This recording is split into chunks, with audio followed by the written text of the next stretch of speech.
Dozens of prisoners were paraded under the watchful eyes of villagers. These alleged criminals are facing justice at the hands of the people. There is no other solution for you. Respect, obey, and you will get a certificate for good conduct. That will serve you as your lawyer. The detainees are facing charges from robbery to murder, some carrying sentences of up to 20 years. They were taken into custody by these men. They're known as the community police. They've been patrolling some 60 communities in these highlands for 15 years. They're unpaid village members, poorly armed. It's a mandatory service, and they say it is an effective security force. At one point, violence was reduced by 95%. We've had some resurgence, but it's still the safest region in the state. As the names and charges of the accused are read out loud, the prisoners listen. Their T-shirts meant to show shame. I am being re-educated, they say. The detainees will be taken back to their villages and spending the night in cells like this one. But during the daytime, the community police will escort them to the fields to do community work as a punishment. The detainees complain they are unlawfully imprisoned, men and women alike. We're not allowed to claim for justice. We're not allowed to see a lawyer. But the people of Jolochitan say they are backed by the Constitution. The community police force may not be legal, but it is legitimate. The Constitution says the indigenous people have the sovereign right to govern themselves. Community police commanders and coordinators face more than a dozen arrest warrants from state police for illegally arresting people. That is, officially. Because unofficially, the state police takes turns to visit these communities. They shake hands, exchange information, and are evidently content that in the end, crime is not such a problem in this part of Guerrero. It's a cause for celebration, they say, because these highland communities may be poor, but they feel safe. People have taken matters into their own hands here, and they say it has paid off. Mariana Sanchez, AlJazeera, Jolochitan, Mexico.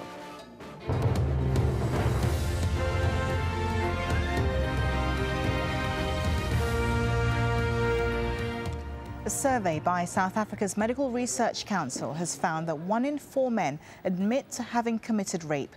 The problem's partly blamed on a culture that accepts sexual violence. But as Jonah Hull reports, the old apartheid problem also has a lot to answer for. He was beating her, probably raping her as well.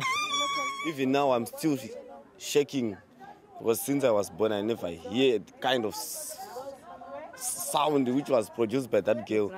South Africa is sometimes dubbed the rape capital of the world. Statistically, a woman is more likely to be raped here than learn to read.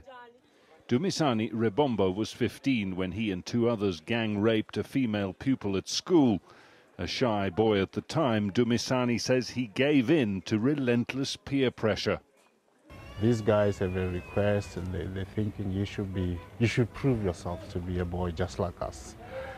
About this girl who thinks she's clever than any other girl in this village, because she wouldn't want to date any of them. So, as these boys of the neighborhood, we've decided to teach her a lesson. And the lesson is that she would be raped by some of us. 20 years later, Dumisani met his victim and apologized. All she did was cry, he says. Today, he's a gender relations counselor, running educational workshops, trying to bridge South Africa's gaping sexual divide. Men are not all monsters, actually. And it's wrong to even go around with the message that way. In fact, in South Africa, we're told that out of 6, only 1 is bad. But the 5 are silent. So if we try and get the 5 to speak up, the better. Why is rape so rife? Well, causal factors include a history of violence and societal decay thanks to 50 years of apartheid. But there's also poverty, alcohol abuse. and inadequate policing. Police figures show a sexual offence is committed every 8 minutes in South Africa, yet campaign groups say just 1 in 9 attacks are actually reported to the police. That's because 9 out of 10 accused men walk free.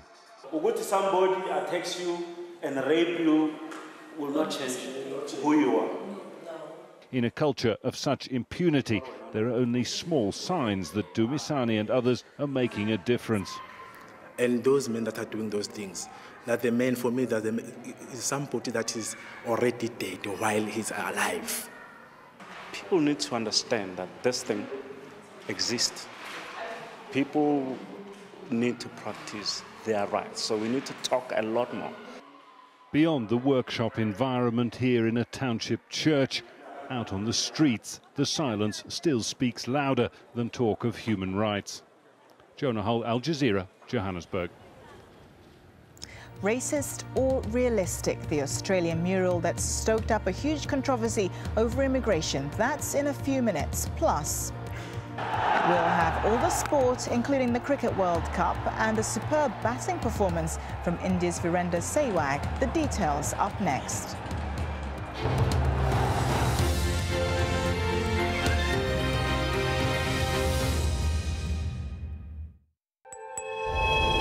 The times change.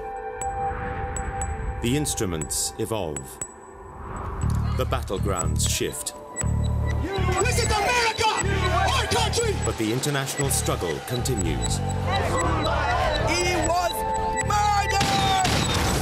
Uncompromising, hard-hitting investigations. I can't get no justice from no one in Jamaica. People and power, at this time on Al Jazeera. Afghanistan is faced with a huge challenge. Relations have gone really sour between us and our allies. We have inflicted considerable damage on the enemy. The people who make international headlines. Ultimately, the truth will out. They want to stop this publication of information that embarrasses them. Make time for Sir David Frost. Frost over the world. On Al Jazeera. In my classroom, there is no Arabs. It's just me. They know they have to live here in our country.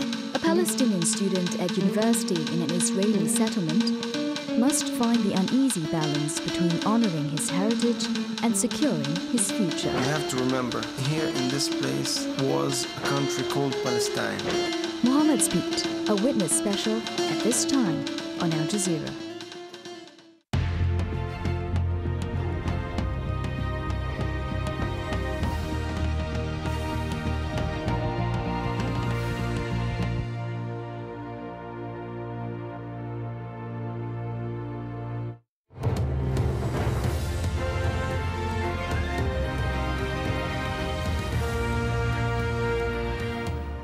Now, Australia often bills itself as a multicultural country, but the relationship between new and old residents is not always a smooth one. Andrew